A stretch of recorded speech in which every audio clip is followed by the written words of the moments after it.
মহাক্লেশৰ সময়ত যেতিয়া দুৰ্যোগ আহে তেতিয়া মানুহৰ প্ৰতিক্ৰিয়া কেনেকুৱা হ'ব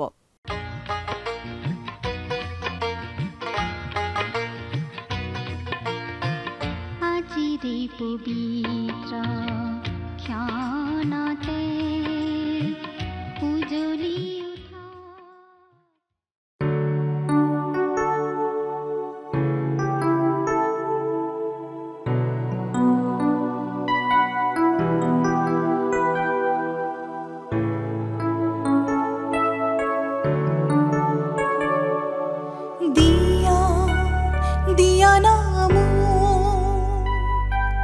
দর্শন তোমারে প্রভু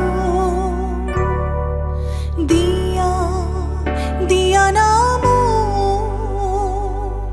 দর্শন তোমারে প্রভু দিয়া দিয়া নাম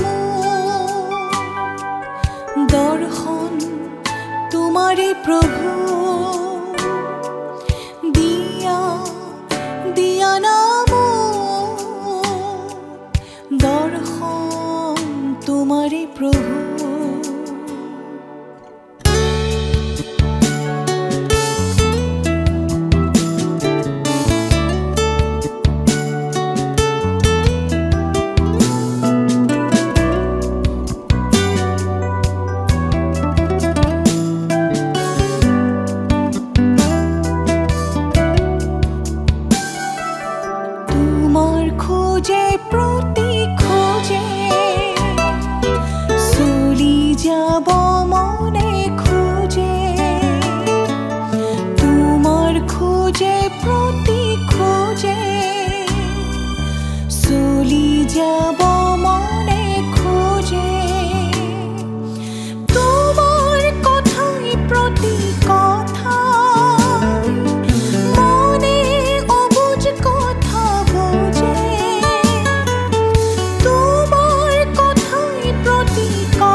দর্শন তোমারে প্রভু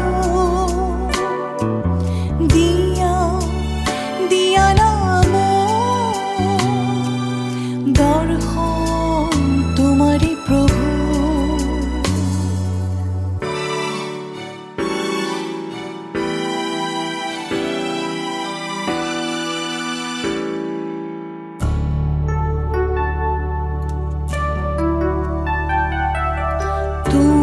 জ্যোতিৰ পোহৰতে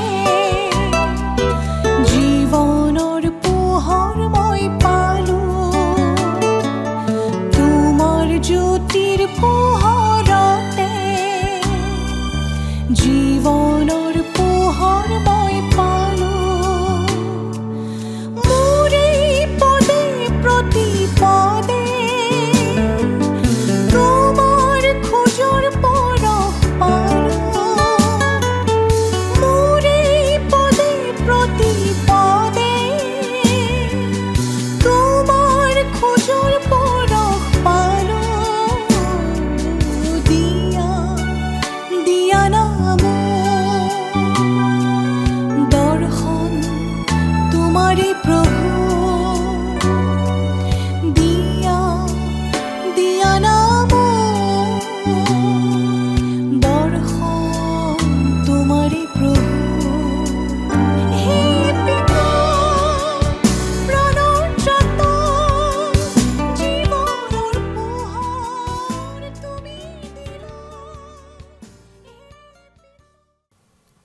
নমস্কাৰ আমাৰ ভক্তিবচন অনুষ্ঠানলৈ আপোনাক স্বাগতম জনাইছো খ্ৰীষ্টীয় বিশ্বাসী লোকসকলৰ বাবে বিশেষভাৱে প্ৰস্তুত কৰা এই ভক্তিবচন অনুষ্ঠানটো হৈছে বাইবেল অধ্যয়নৰ ধাৰাবাহিক অসমীয়া অনুষ্ঠান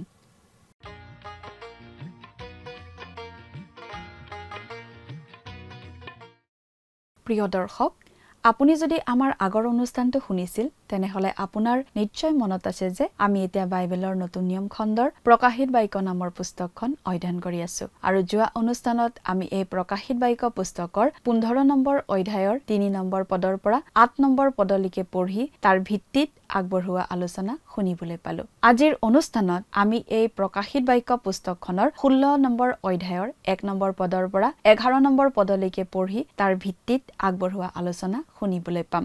6 নম্বৰ অধ্যায়ৰ পৰা 18 নম্বৰ অধ্যায়লৈকে আমি পৃথিৱীত হবলগীয়া মহাক্লেশৰ বিষয়ে পাওঁ। আমি 15 আৰু 16 অধ্যায়ৰ কথাখিনি একেলগে চাব পাৰো কাৰণ ইয়াত 7টা ক্ৰোধৰ বাতি ঢালি দিয়া কথাখিনি আমি পাওঁ। মহাক্লেশৰ সময়ৰ আটাইতকৈ বেয়া অৱস্থাটো এতিয়াহে আহিব। এয়া পৃথিৱীত অহা বিচাৰৰ চূড়ান্ত শৃংখলাটোৰ আৰম্ভণি। যোহনে স্বৰ্গত দেখিলে হাতত 7টা মহামাৰী থকা 7জন স্বৰ্গদূত। ঈশ্বৰৰ ক্ৰোধ পৰিপূৰ্ণ হৈছে। এই 7টা ক্লেশৰ দ্বাৰা মহাক্লেশৰ সময়খিনিৰ অন্ত পৰিব। আনহাতে যোহনে স্বৰ্গত দেখিলে খ্ৰীষ্টাৰীৰ ওপৰত তাৰ চিন আৰু তাৰ নামৰ সংখ্যাৰ ওপৰত জয়লাভ কৰি অহা এদল লোক। তেওঁলোকে মুচিৰ গীত আৰু মেৰ পোৱালীৰ গীত গাই গাই প্ৰশংসা কৰিলে। তেতিয়া স্বৰ্গত থকা সাক্ষীৰ আবাসৰ পবিত্ৰ স্থান মুকলি হল আৰু মন্দিৰৰ পৰা বিশুদ্ধ আৰু বগা কাপোৰ পিন্ধি আৰু সোণৰ বুকুবৰি পিন্ধি 7জন স্বৰ্গদূত ওলাই আহিল, হাতত 7টা মহামাৰী লৈ। তেতিয়া 4জন জীৱৰ মাজৰ এজনে 7জন স্বৰ্গদূতক ঈশ্বৰৰ ক্ৰোধেৰে ভৰা 7টা সোণৰ বাতি দিলে। তেতিয়া পবিত্ৰ স্থানটো ঈশ্বৰৰ মহিমা আৰু তেওঁৰ শক্তিৰ ধোঁৱাৰে ভৰি পৰিল আৰু 7টা মহামাৰী শেষ নোহোৱালৈকে কোনেও সেই পবিত্ৰ স্থানত আৰু প্ৰৱেশ কৰিব নোৱাৰিলে। 7টা সোণৰ বাতিয়ে পৃথিৱীলৈ আহিবলগীয়া মহাক্লেশৰ সময়খিনিৰ অন্তিম অংশটোক প্ৰতিনিধিত্ব কৰে। ঈশ্বৰৰ ক্ৰোধৰ 7টা বাতি পৃথিৱীত ঢালি দিয়া 7জন স্বৰ্গদূতেই 16 নম্বৰ অধ্যায়টোৰ বিষয়বস্তু। লগতে ইয়াত ষষ্ঠ আৰু সপ্তম বাতিৰ মাজৰ বিৰতিৰ কথাখিনিও অন্তৰ্ভুক্ত কৰা হৈছে। 15 নম্বৰ অধ্যায়টো এই 16 নম্বৰ অধ্যায়ৰ প্ৰস্তাৱনা বুলি ক'ব পাৰি আৰু ইয়াৰে সৈতে বিশেষভাৱে জড়িত।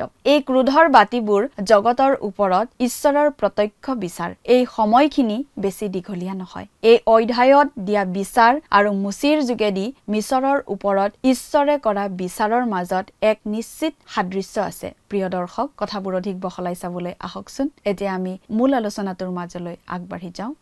প্ৰিয় শ্ৰোতা, আজি আমি কিছুদিন ধৰি বাইবেলৰ নতুন নিয়ম খণ্ডৰ যোহনৰ প্ৰতি প্ৰকাশিত বাক্য নামৰ পুস্তকখন অধ্যয়ন কৰি আছো, নহয়নে বাৰু? এইখনেই হৈছে বাইবেলৰ একেবাৰে শেষৰখন পুস্তক আৰু এই পুস্তকত শেষৰ কালত ঘটিবলগীয়া ঘটনাৰ কথা আমাক জনাই দিয়া হৈছে। যোৱা অনুষ্ঠানত আমি এই প্ৰকাশিত বাক্য পুস্তকৰ 15 নম্বৰ অধ্যায়ৰ শেষৰটো পদলৈকে পঢ়ি আমাৰ আলোচনা আগবঢ়াইছিলোঁ। আজিৰ অনুষ্ঠানত আমি 16 নম্বৰ অধ্যায়ৰ অধ্যয়ন আৰম্ভ কৰিব খুজিছোঁ। এই 16 নম্বৰ অধ্যায়ৰ বিষয়বস্তু হৈছে 7জন স্বৰ্গদূতে ঈশ্বৰৰ ক্ৰোধৰ বাতি কেইটা পৃথিৱীত বাকি দিয়াৰ কথা। তদুপৰি ষষ্ঠ আৰু সপ্তম বাতিটো বাকি দিয়াৰ মাজৰ বিৰতিৰ কালো ইয়াত আছে। এই কথা আমি আগতে উল্লেখ কৰি আহিছোঁ যে ক্ৰোধৰ পাত্ৰকেইটাই বুজায় পৃথিৱীলৈ অহা ঈশ্বৰৰ বিশেষ সুধবিচাৰৰ কথা। সেইকেইটা মানুহৰ কুপৰিকল্পনা তথা শয়তানৰ আঁচনি মতে অহা দুখক্লেশ নহয়। সেইকেইটা ঈশ্বৰৰ পৰা অহা ক্ৰোধ বিচাৰহে। সেই পাত্ৰ বাকি দিয়া হ'ব পৃথিৱীত সেই পশুৰ ৰাজত্ব চলি থকাৰ সময়ত। সেই ঘটনাবোৰৰ সময় অতি চুটি হ'ব আন ঘটনাসমূহৰ তুলনাত। এই অধ্যায়ত আমি সুধবিচাৰ দণ্ডৰ কথা পাওঁ। সেইখিনিৰ চকুত পৰা ধৰণৰ সাদৃশ্য আছে মুচিৰ যোগেদি মিছৰৰ দেশলৈ অহা সেই ভয়াৱহ ক্লেশবোৰৰ সৈতে। এতিয়া আমি বাইবেলৰ পৰা পাঠ কৰি দিব খুজিছোঁ। প্ৰকাশিত বাক্য 16 নম্বৰ অধ্যায় 1 নম্বৰ পদ। ইয়াত এনেদৰে লিখা আছে, পাছে মন্দিৰৰ পৰা সেই 7জন দূতক কোৱা এই মহাবাণী শুনিলোঁ, তোমালোকে গৈ ঈশ্বৰৰ ক্ৰোধৰ সেই 7টা বাতি পৃথিৱীত বাকি দিয়া। আমি প্ৰথমতেই এই কথা আকৌ মনত পেলাই ল'ব খুজিছোঁ যে প্ৰভু যীশুখ্ৰীষ্টই সকলো নিয়ন্ত্ৰণ কৰি আছে। তেওঁৰ নিৰ্দেশতেই কথাবোৰ ঘটি আছে। আপোনাৰ নিশ্চয় মনত আছে যে 5 নম্বৰ অধ্যায়ত আমি দেখিছিলোঁ 7টা চাপ থকা সেই পুথিখন মেলিবলৈ কোনো যোগ্য ব্যক্তি পোৱা নগ'ল। কেৱল প্ৰভু যীশুখ্ৰীষ্টইহে সেই চাপবোৰ খুলি পুথিখন মেলিব পাৰিলে। আৰু তেওঁ সেই চাপবোৰ এটা এটাকৈ খোলাৰ লগে লগে এই ঘটনাবোৰ এটা এটাকৈ ঘটা আমি দেখিলোঁ। সেই 7টা চাবে এই 7 শৃংখলাবোৰৰ আৰম্ভণি কৰিলে। এই পুস্তকৰ শেষ পৰ্যন্ত তেওঁৱেই সকলোৰে নিয়ন্ত্ৰণকৰ্তা। তেওঁৱেই জয়যুক্ত হোৱাৰ পথেৰে অগ্ৰসৰ হৈ আছে। ক্ষমতা, গৌৰৱ, মহিমা তেওঁৰেই। আৰু এয়া হৈছে খ্ৰীষ্টক পৰিত্যাগ কৰা জগতৰ ওপৰলৈ তেওঁ পঠিওৱা ক্ৰোধ আৰু দণ্ড। সুধ বিচাৰ দণ্ড বিহাৰ ভাৰ পিতৃ ঈশ্বৰে প্ৰভু যীশুৰ হাততেই গতাইছে। খ্ৰীষ্টই সেই 7জন স্বৰ্গদূতক আদেশ দি পঠিয়াই দিছে পৃথিৱীৰ ওপৰলৈ শেষ ক্ৰোধ দণ্ড আনিবলৈ। এয়া আৰু কোনো বিৰতি, কোনো বিলম্ব বা অৱসৰৰ সময় নহয়। সময় পূৰ হ'ল, আদেশ দিয়া হ'ল, আৰু সেই স্বৰ্গদূত 7জনে সেই আদেশ পালন কৰি ওলাই গ'ল। ঈশ্বৰে যে এদিন এই খ্ৰীষ্টক প্ৰত্যাখ্যান কৰা জগতখন, এই বিদ্ৰোহী জগতখনৰ ওপৰত তেওঁৰ ক্ৰোধ বাকি দিব আৰু এই সভ্যতা ধ্বংস কৰি পেলাব, সেই কথাটো বহুতো মানুহে, আনকি খ্ৰীষ্টীয় বিশ্বাসী মানুহেও মানি ল'ব নোখোজে। কিন্তু প্ৰিয় শ্ৰোতা, আমি বাইবেলখন পঢ়িলেই এই কথা বুজি পাওঁ যে আজি আমি দেখি থকা সকলোবোৰ আচলতে ঈশ্বৰৰ বিচাৰৰ অধীন হৈ আছে। এসময়ত আমাৰ ঠাইবোৰ কি যে সুন্দৰ, পৰিষ্কাৰ, শান্তিপূৰ্ণ আছিল। আজিৰ নিচিনা ধুনীয়া ধুনীয়া অট্টালিকা, গাড়ী মটৰ আদি নাছিল। ধূলি, ধোঁৱা, প্ৰদূষণ আদিও নাছিল। নিৰ্জন নিৰিবিলি ঠাই আদিলৈ গৈ নিৰাপদে সময় কটাব আমি পাৰিছিলোঁ। কিন্তু আমি সকলোৱে জানো আজিকালি তেনেকুৱা পৰিৱেশ আৰু নাই। মানুহৰ হাতত পৰি প্ৰকৃতিখন লণ্ডভণ্ড হ'ব ধৰিছে। চাৰিওফালে কেৱল প্ৰদূষণ। মানুহৰ মাজতো নানা ধৰণৰ খামখেয়ালি, বেমেজালি। আমি দেখি থকা সুন্দৰ প্ৰকৃতিখন এদিন ধ্বংস হ'ব। কাৰণ এই সকলোৰে ওপৰত ঈশ্বৰৰ ক্ৰোধ দণ্ড এদিন প্ৰকাশিত হ'ব আৰু সকলোবোৰ এদিন অগ্নিত দগ্ধ হ'ব। আমি এই পৃথিৱীত সঞ্চয় কৰি লাভ নাই, য'ত চোৰেও সিন্ধি দি নিয়ে, মামৰেও খায়, পোক পৰুৱাই কুটি ধ্বংস কৰে। হয়তো আমি বেংকত নিৰাপদে আমাৰ ধন সাঁচি থোৱাই ভাল বুলি ভাবিব পাৰোঁ। কিন্তু সেইবোৰো আমি এদিন হেৰুৱাম, কাৰণ আমি এই পৃথিৱীৰ পৰা একো লৈ যাব নোৱাৰোঁ। মৃত্যুৰ দিনা আমাৰ হাতত আমি একো লৈ যাব নোৱাৰোঁ। সেইদিনা আমি আমাৰ হাত খালী কৰি দিব লাগিব। সকলো এৰি থৈ আমি যাব লাগিব। আমি বাস কৰা এই জগতখন ঈশ্বৰৰ সুধবিচাৰৰ অধীন হৈ আছে। এই কথাটো মানুহে মানি ল'বলৈ টান পায়। মানুহে ভাবি থাকে ঈশ্বৰ কৰুণাময়, গতিকে এনেকুৱা ভয়ংকৰ কাম তেওঁ কেতিয়াও নকৰিব। তেওঁ মানুহক শাস্তি নিদিব। কিন্তু প্ৰকাশিত বাক্যত আমি তাৰ বিপৰীত কথাটোহে দেখা পাওঁ। 2 নম্বৰ পদ। তেতিয়া প্ৰথমজনে গৈ পৃথিৱীত নিজৰ বাটি বাকি দিলে। তাতে সেই পশুৰ চাপ থকা আৰু তাৰ প্ৰতিমূৰ্তিক প্ৰণিপাত কৰা মানুহবিলাকৰ গাত ক্লেশদায়ক বিষম ঘাঁ হ'ল। প্ৰতিজন স্বৰ্গদূতে এজন এজনকৈ স্বৰ্গৰ পৰা আহি পৃথিৱীৰ ওপৰত ঈশ্বৰৰ ক্ৰোধ বাকি দিব। ঈশ্বৰৰ অনুগ্ৰহৰ সিংহাসন এৰি থৈ স্বৰ্গদূতকেইজনে এজন এজনকৈ আহিব আৰু পৃথিৱীত ঈশ্বৰৰ ক্ৰোধৰ পাত্ৰ বাকি দিব। প্ৰথমটো ক্ৰোধৰ পাত্ৰৰ কথাকে চাওকচোন। যেন খ্ৰীষ্টাৰীৰ অনুগামীসকলৰ সৈতে ঈশ্বৰে বীজাণুৰেহে যুদ্ধ কৰিব, এনেকুৱা অনুমান হয়। শাস্ত্ৰত আমাক এই কথা কোৱা হৈছে যে প্ৰাণীৰ জীৱন থাকে তেজত আৰু মৃত্যু থাকে তেজত। এই বিষম ঘাঁ হ'ব বুলি যে ইয়াত কোৱা হৈছে, সেই ঘাঁবোৰ কুষ্ঠৰোগ বা কেঞ্চাৰতকৈ বহু গুণে ভয়াৱহ হ'ব। মানুহে এটা বেমাৰৰ ঔষধ উদ্ভাৱন কৰাৰ লগে লগে পৃথিৱীত আন এটা ভয়াৱহ বেমাৰৰ আৱিৰ্ভাৱ হয়। এই প্ৰথম বাতিটো বাকি দিয়াৰ লগে লগে মানুহৰ গাত যি ঘাঁ হ'ল, সেইটো মিছৰ দেশৰ ওপৰলৈ অহা 7টা ক্লেশৰ 6টো ক্লেশৰ লগত মিলে। এনেকুৱা ধৰণৰ ক্লেশ ভৱিষ্যতে আহিব বুলি মুচিয়ে ভৱিষ্যতবাণী কৰি থৈছিল। সেইটো এতিয়াও ফলিয়াবলৈ বাকী।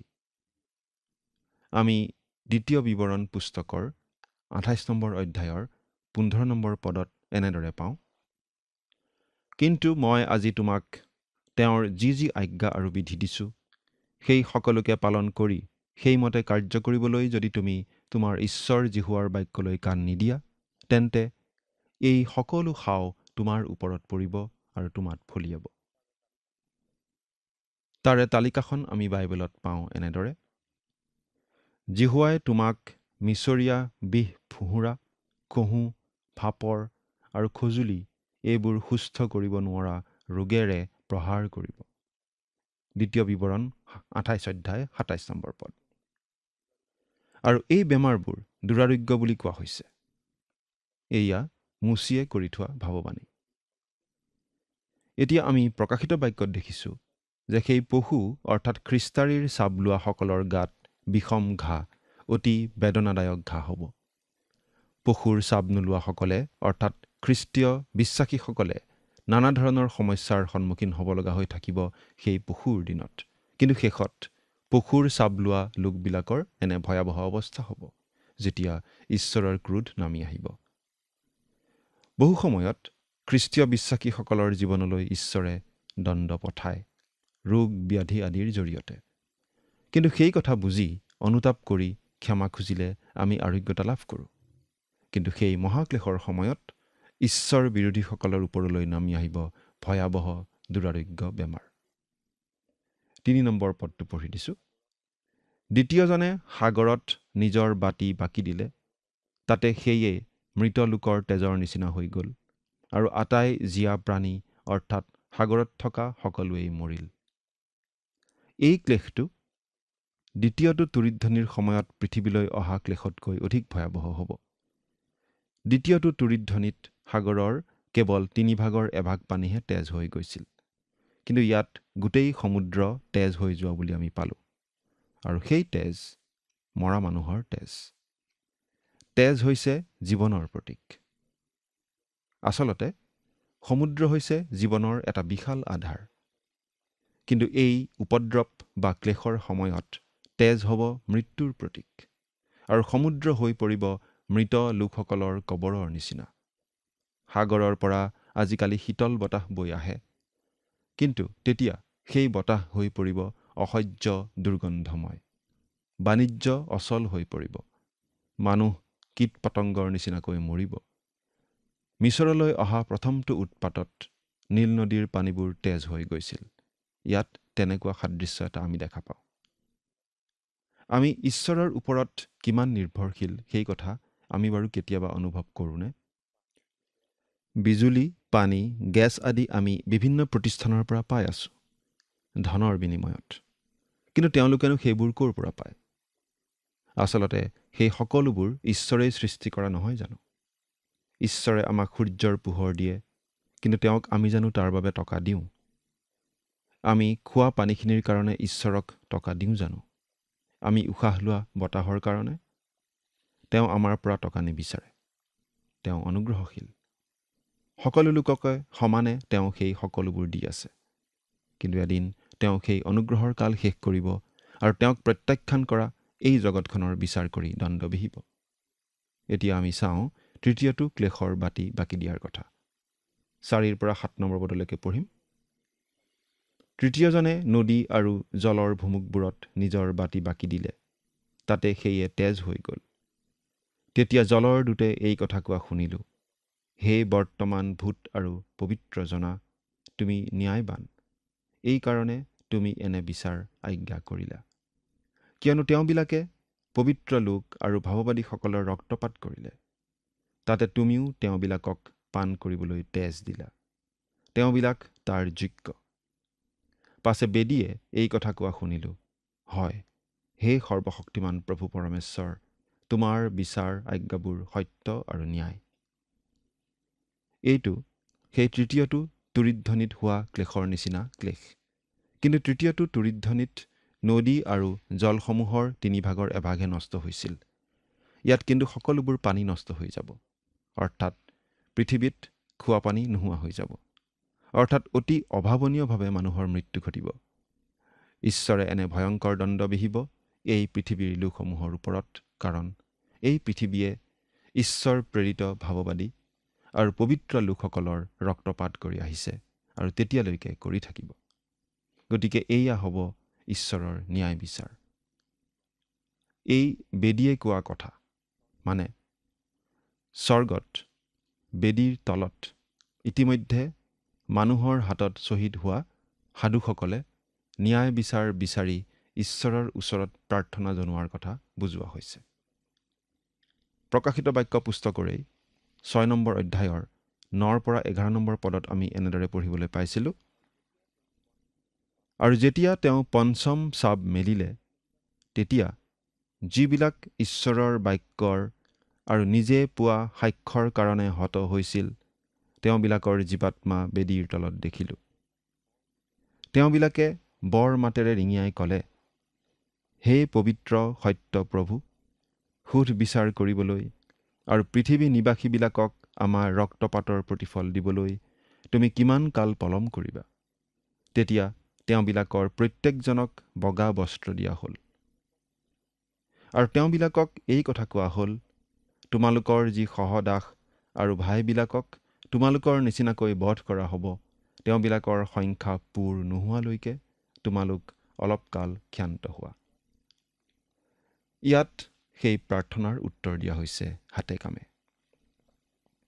এতিয়া 8 আৰু 9 নম্বৰ পদ দুটা পাঠ কৰি দিছোঁ। চতুৰ্থজনে সূৰ্যৰ ওপৰত নিজৰ বাতি বাকি দিলে আৰু মানুহক জুইৰে তাপিত কৰিবলৈ তেওঁক ক্ষমতা দিয়া হ'ল। তাতে মানুহবিলাকে বৰ তাপেৰে তাপিত হৈ এইবোৰ উৎপাতৰ ওপৰত ক্ষমতা থকা ঈশ্বৰৰ নাম নিন্দা কৰিলে, তেওঁৰ গৌৰৱ স্বীকাৰ কৰিবলৈ মন নাপালতালে। প্ৰভু যীশুৱে সূৰ্য চন্দ্ৰ আদিত চিন দেখা যাব বুলি আগতেই কৈ থৈছে। আমি এই কথা পাওঁ লোকে লিখা শুভবাৰ্তা 21 নম্বৰ অধ্যায়ৰ 25 নম্বৰ পদত এনেদৰে, তেতিয়া সূৰ্য চন্দ্ৰ আৰু তৰাবোৰত নানা চিন ওলাব, আৰু পৃথিৱীটো সাগৰ আৰু ঢৌৰ তৰ্জন গৰ্জনৰ কাৰণে ব্যাকুল হোৱা জাতিবিলাকৰ ক্লেশ হ'ব। পুৰণি নিয়মৰ পৰা আমি কেইটামান উদ্ধৃতি চাব খুজিছোঁ। প্ৰথমতে চাওঁ দ্বিতীয় বিৱৰণ 32 অধ্যায় 24 পদ। তেওঁবিলাকক ভোকত ক্ষীণাব আৰু বজ্ৰপাতত গ্ৰাসিত হ'ব, দাৰুণ সংহাৰত গ্ৰাসিত হ'ব। পাছে ধূলিত বগাই ফুৰা জন্তুৰ বিষেৰে সৈতে মই তেওঁবিলাকলৈ হিংসক পশুবোৰৰ দাঁত পঠাম। তাৰপিছত যিচয়া 24 অধ্যায় 6 নম্বৰ পদ আমি চাওঁ। ইয়াত লিখা আছে, এই হেতুকে অভিশাপে পৃথিৱীক গ্ৰাস কৰিলে আৰু তাৰ নিবাসীবিলাকক দোষী কৰা হ'ল। এই কাৰণে পৃথিৱীৰ নিবাসীবিলাকক দগ্ধ হ'ল আৰু অতি অলপ লোক অৱশিষ্ট থাকিল। তাৰপিছত আকৌ চাওঁ যিচয়া 42 নম্বৰ অধ্যায়ৰ 25 নম্বৰ পদ। এই নিমিত্তে তেওঁ তাৰ ওপৰত নিজ ক্ৰোধাগ্নি আৰু যুদ্ধৰ প্ৰচণ্ডতা বৰষালে, তাতে সেয়ে তাৰ চাৰিওফালে জ্বলি উঠিল, তথাপি সি গম নাপালে, আৰু সেয়ে তাক পুৰিলে, তথাপি সি মনোযোগ নকৰিলে। আৰু শেষত আমি চাওঁ মলাখী 4 নম্বৰ অধ্যায়ৰ 1ম পদ। কিয়নো চোৱা, সেই যি দিন আহিছে, সেয়ে তন্দুৰৰ নিচিনাকৈ জ্বলিব, আৰু আটাই গৰ্বী ও দুৰাচাৰী লোকবিলাক নৰাৰ নিচিনা হ'ব। বাহিনীবিলাকৰ জিহুৱাই কৈছে, সেই যি দিন আহিছে, সেয়ে সিহঁতৰ শিপা কি ডাল একো অৱশিষ্ট নথকাকৈ সিহঁতক পুৰি পেলাব। মুঠতে সেই দিনত মানুহে সূৰ্যৰ তাপত দেই পুৰি মৰিব, কিন্তু ঈশ্বৰে নিজৰ লোকবিলাকক হ'লে বচাব। কিন্তু ইমান প্ৰচণ্ড দুখ যন্ত্ৰণাৰ মাজতো মানুহে ঈশ্বৰৰ প্ৰতি কাটৰোক্তি নকৰি ঈশ্বৰক গালি সপনিহে পাৰিব বুলি ইয়াত কোৱা হৈছে। মানুহৰ অন্তৰ যে কিমান কঠিন হ'ব পাৰে তাৰ এয়েই প্ৰমাণ। কঠোৰ শাস্তিয়েও মানুহৰ অন্তৰ সলাব নোৱাৰে, যদিহে মানুহে খ্ৰীষ্টক গ্ৰহণ কৰি আত্মিকভাৱে নতুন জন্ম নলয়। 10 আৰু 11 নম্বৰ পদ। পঞ্চমজনে পশুৰ সিংহাসনৰ ওপৰত নিজৰ বাতি বাকি দিলে, তাতে তাৰ ৰাজ্য আন্ধাৰময় হ'ল, আৰু তেওঁবিলাকে বেদনাৰ কাৰণে নিজ নিজ জিভা কামুৰিলে, আৰু নিজ নিজ বেদনা আৰু ঘাবোৰৰ কাৰণে স্বৰ্গৰ ঈশ্বৰক নিন্দা কৰিলে, নিজ নিজ কৰ্মৰ পৰা মন নাপালতালে। সেই পশুৰ ৰাজ্য অন্ধকাৰময় হ'ল। সেই অন্ধকাৰ হ'ব অতি আচৰিত ধৰণৰ অন্ধকাৰ। সূৰ্যৰ পৰা প্ৰচণ্ড তাপ আহিব, কিন্তু পৃথিৱীখন হৈ পৰিব অন্ধকাৰময়। মিছৰ দেশতো ঠিক এনেকুৱা ধৰণৰ ক্লেশ আহিছিল বুলি আমি যাত্ৰা পুস্তকত পঢ়ি আহিছোঁ। মানুহবোৰে শাস্তি পায়ো কিন্তু অনুতাপ নকৰিব। এই দুখ ক্লেশ অতি অসহনীয় হ'লেও মানুহবোৰে কিন্তু ঈশ্বৰৰ কাষ নাচাপি ঈশ্বৰ নিন্দাহে কৰিব। ইয়াৰ পৰা আমি দুটা কথা স্পষ্টভাৱে দেখা পাওঁ। প্ৰথমটো হৈছে, ঈশ্বৰে পৃথিৱীলৈ যে তেওঁৰ ক্ৰোধ, তেওঁৰ দণ্ড অভিশাপ পঠিয়াব, সেইটো সম্পূৰ্ণ যুক্তিসংগত, কাৰণ তেওঁ ন্যায়বান। আমি মনত ৰখা উচিত, প্ৰভু যীশু ন্যায় বিচাৰকৰ্তা, তেওঁ বিচাৰকৰ্তা। গতিকে শাস্তি দিয়াৰ ক্ষমতা তেওঁৰেই হাতত আছে। মানুহবোৰ ঈশ্বৰ নিন্দুক, গতিকে নিশ্চয় শাস্তি পোৱাৰ যোগ্য। দ্বিতীয়তে, কিন্তু সেই সকলো দুখ ক্লেশ সত্ত্বেও মানুহবোৰে অনুতাপ নকৰিব, ঈশ্বৰৰ প্ৰতি বাধ্যতা প্ৰদৰ্শন নকৰিব। এই বিষয়ে পাচনি পৌলে এনেদৰে লিখি থৈ গৈছে, নাইবা ঈশ্বৰৰ অনুগ্ৰহে মন পালটাবলৈ তোমাক যে উদগাইছে, তাক নাজানি তুমি তোমাৰ অনুগ্ৰহ, ধৈৰ্য আৰু চিৰসহিষ্ণুতাৰূপ ধন হেয়জ্ঞান কৰিছানে? কিন্তু তোমাৰ কঠিনতাৰ আৰু খেদহীন হৃদয়ৰ দৰে ঈশ্বৰৰ ন্যায় বিচাৰ প্ৰকাশ আৰু ক্ৰোধৰ দিনলৈকে নিজলৈ ক্ৰোধ সাঁচিছা। ৰোমিয়া 2 নম্বৰ অধ্যায় 4 আৰু 5 নম্বৰ পদ। প্ৰিয় শ্ৰোতা, আমি বাৰু ঈশ্বৰৰ পৰা কিবা শাস্তি পালে কেনেকুৱা প্ৰতিক্ৰিয়া দেখুৱাওঁ? আমি আমাৰ ভুল স্বীকাৰ কৰি ঈশ্বৰৰ পৰা ক্ষমা বিচাৰোঁনে? চিন্তা কৰি চাওকচোন। ঈশ্বৰে আপোনাক আশীৰ্বাদ কৰক। আমেন।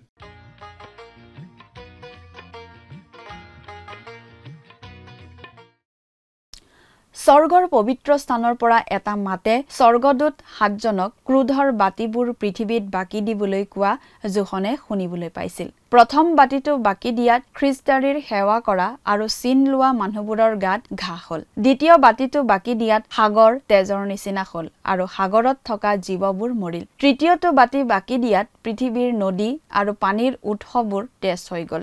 ঈশ্বৰৰ সাধুসকলৰ ৰক্তপাত কৰা মানুহলৈ সেয়া উচিত বিচাৰ বুলি স্বীকাৰ কৰা হ'ল। চতুৰ্থ বাতিটো সূৰ্যত বাকি দিয়া হ'ল। সূৰ্যৰ প্ৰখৰ তাপে মানুহক পুৰি মাৰিব ধৰিলে। মানুহে কিন্তু ঈশ্বৰক সাওহে দিলে। পঞ্চম বাতিটো পশুটোৰ আসনত বাকি দিয়াত তাৰ গোটেই ৰাজ্য অন্ধকাৰ হ'ল। মানুহে যন্ত্ৰণা পাই ঈশ্বৰৰ নিন্দাহে কৰিলে। প্ৰিয় দৰ্শক, আজিলৈ আমাৰ অনুষ্ঠানটো ইমানতে সামৰণি মাৰিব খুজিছো। পৰৱৰ্তী অনুষ্ঠানত আপোনালোকক পুনৰ লগ পোৱাৰ আশা ৰাখিছো। সামৰণিতে আহক খন্তেক প্ৰাৰ্থনাত মূৰ দুৱাওঁ। স্বৰ্গত থকা অতি মৰমীয়াল দয়ালু পিতৃ ঈশ্বৰ, ধন্য হওক প্ৰভু তোমাৰ নাম। দয়ালু মৰমীয়াল পিতৃ ঈশ্বৰ, প্ৰাৰ্থনা কৰিছোঁ এই সময়তে তোমাৰ পবিত্ৰ বাক্য প্ৰভু যিমানসকল দৰ্শকসকলে চাই আছে, এই বাক্য তেওঁলোকে বুজি পাইছে বুলি বিশ্বাস ৰাখোঁ। আৰু প্ৰভু এই বাক্যই যাতে তেওঁলোকৰ জীৱন শুধৰণি কৰাত যাতে সহায় কৰে। আৰু প্ৰভু এদিন যাতে তেওঁলোকে তোমাক ধন্যবাদ যাতে দিব পাৰিব, লগতে নিজৰ সাক্ষ্য যাতে তুলি ধৰিব পাৰিব, তেনে তুমি আশীৰ্বাদ কৰা। আৰু তেওঁলোকৰ সকলো প্ৰয়োজনীয়বিলাক প্ৰভু তুমি পূৰণ কৰিবা। এই সকলো যাচনা মহান ত্ৰাণকৰ্তা প্ৰভু যীশুখ্ৰীষ্টৰ নামত অৰ্পণ কৰিলোঁ। আমেন। প্ৰিয় দৰ্শক, যোৱা অনুষ্ঠানৰ প্ৰশ্নটোৰ শুদ্ধ উত্তৰটো হৈছে এনচাৰ অপশ্যন বি, পবিত্ৰতা। আজিৰ অনুষ্ঠানৰ ওপৰত আধাৰিত প্ৰশ্নটো হৈছে, আজিৰ আলোচনাৰ মতে তেজ হৈছে ডেছ প্ৰতীক। অপশ্যন এ ন্যায়ৰ, অপশ্যন বি বিচাৰৰ, অপশ্যন চি মৃত্যুৰ, অপশ্যন ডি জীৱনৰ। প্ৰিয় দৰ্শক, আজিৰ প্ৰশ্নৰ সঠিক উত্তৰটো আজি সন্ধিয়া 6 বজাৰ আগেয়ে আপোনাৰ নাম আৰু সম্পূৰ্ণ ঠিকনাৰে সৈতে আমালৈ 7429840242 নম্বৰত SMS নাইবা হোৱাটছআপ যোগে প্ৰেৰণ কৰক। প্ৰিয় দৰ্শক, আপুনি যদি আমাৰ এই অনুষ্ঠানৰ যোগেদি আশীৰ্বাদপ্ৰাপ্ত হৈছে আৰু আমাৰ লগত কথা পাতিবলৈ বিচাৰিছে বা আপোনাক প্ৰাৰ্থনাৰ সহায়ো পৰামৰ্শ লাগে, তেন্তে আমালৈ 7429840242 এই নম্বৰত পোনপটীয়াকৈ ফোন কৰিব পাৰিব। ধন্যবাদ।